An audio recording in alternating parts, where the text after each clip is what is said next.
Today's lesson is on Chapter 6, Section 5, Parallel and Perpendicular Lines. So to summarize what you covered in class today, I hope you noticed that parallel lines have the same slope but different y-intercepts. Perpendicular lines have the negative reciprocal slope, which I'll go more into detail with in a minute. And if it's the same line, it has the same slope and the same y-intercept.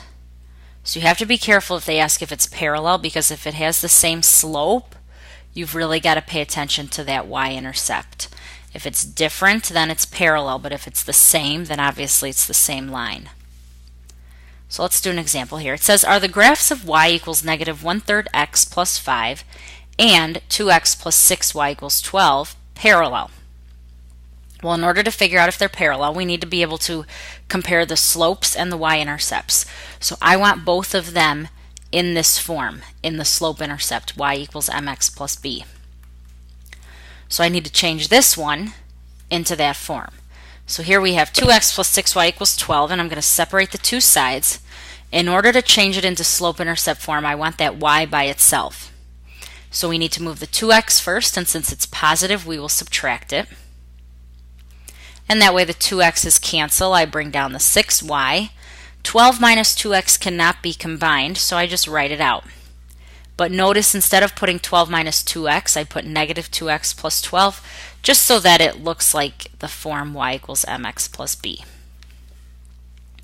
Okay, now 6 is attached to the y with multiplication, so I will divide by 6 on both sides. Be careful, remember back when we did these, when you're dividing by 6, you have to do both of these terms divided by 6. So that way the 6's cancel, I bring down the y. Negative 2x divided by 6 simplifies to negative 1/3 x. And then positive 12 divided by 6 simplifies to positive 2. Make sure you divide both of them by 6. So here is our slope-intercept form of this equation. Now I want to go back to my equation up here in the problem and compare the slopes first. So the slopes for both of them are negative 1/3. So far that qualifies as parallel lines. Then I want to look at the y-intercepts. The y-intercept here is positive 2 and here is positive 5. So yes, they are parallel because they have the same slope but different y-intercepts. Next problem. Write an equation for the line that contains 4, 2 and is perpendicular to y equals negative 1/3 x plus 2. First, let's figure out the negative reciprocal, because I want it to be perpendicular to that line, so I want to take this slope, negative 1/3, and do the negative reciprocal. So since it's negative, that means that it's going to change to positive, and since it was 1/3, I just flip it because that's the definition of reciprocal, so it's 3/1. So my new slope is simply 3. Now, we need to use the point slope form in order to figure out the equation. The reason is because we have a slope and we have an ordered pair. That's not enough information to figure out slope-intercept form, because in order to do slope-intercept right away, we would need a slope and a y-intercept, but we don't know what the y-intercept is, so we can't use that equation. So now I'm using my point slope form, and I'm just plugging in my ordered pair and my slope into the appropriate spots. So instead of y1, I'm plugging in 2. Instead of m, I'm plugging in 3. And instead of x1, I'm plugging in 4.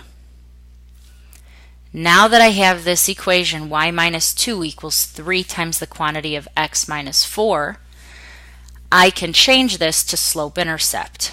Remember again, that's y equals mx plus b. So first, I want to get the y by itself, but I can't do that until I do distributive property. So I need to distribute the 3. So that'll be 3x minus 12. Now to get the y by itself, I want to add 2 to both sides. That way the negative 2's cancel. The negative 2 plus 2 cancels. I bring down the y, bring down the 3x, and negative 12 plus 2 is negative 10. So this is y equals 3x minus 10. That's the equation for a line that's perpendicular to y equals negative 1/3 x plus 2.